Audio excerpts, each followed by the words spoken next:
Hi everyone, welcome to another edition of Bird Mondays. Hope you were able to tune in last week where Danae Fryer, who's our curatorial assistant, talked a little bit about bird coloration and all of the neat species that we have here in the collection at the Royal Saskatchewan Museum.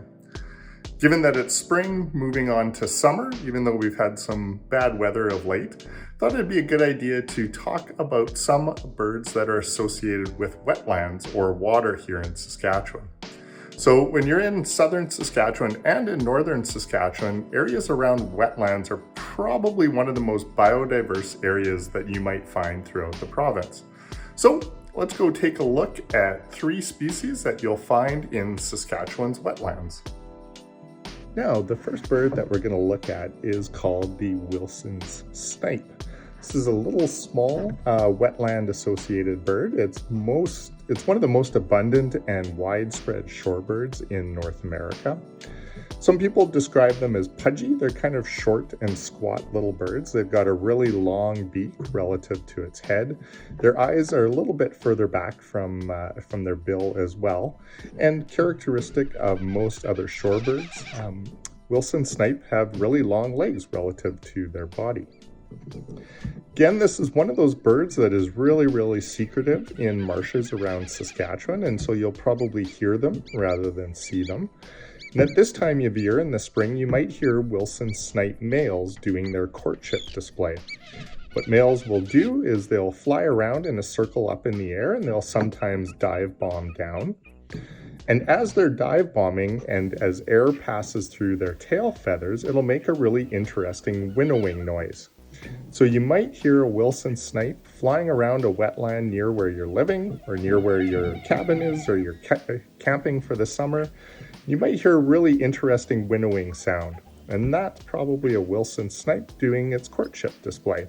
It's not making a noise with its voice like we normally do. It's making a courtship display with air rushing through its wings, which is pretty neat. All right, so this is one of my favorite marsh birds that you might find here in Saskatchewan. This is the aptly named Marsh Wren. This bird breeds in much of southern Saskatchewan, south of the tree line. They're almost exclusively found in marshes, and in a lot of cases, you'll generally hear these birds before you actually see them. They'll be flitting around in cattails, and they will build these really interesting large spherical nests within cattails and within the margins of wetlands. Now, a couple interesting facts about this bird. Like I said, you'll normally hear them before you see them, and male marsh wrens can learn between 50 and 200 distinctive songs when they're young, so they have a really large vocal repertoire. The other neat thing that you'll probably find if you're out looking around a marsh are a lot of these nests in one particular area. So a male will actually build between 5 and 6 quote-unquote dummy nests to attract the female, and then she'll come along and choose one of the 6 nests to nest in, and they'll be ready to go for the rest of the summer. So a really interesting bird with some interesting nesting behaviors that you'll find right here in Saskatchewan marshes. All right, the next bird that we're going to take a look at here is called the American bittern. This bird breeds throughout almost all of Saskatchewan, all the way up to the Northwest Territories and down to the US border. It really likes wetlands and marshes, but it does need some surrounding cover that has things like cattails, rushes, and bulrushes. So like all of the other 2 species that we looked at, you're probably more likely to hear this bird before you actually see it.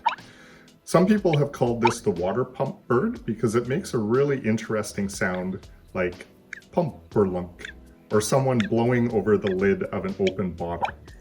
Now, as you can tell from that really long, sharp beak, this bird is an ambush predator, so it'll sit in wetlands, sort of looking into the water, and it'll eat things like insects, crayfish, small fish, and even some small mammals.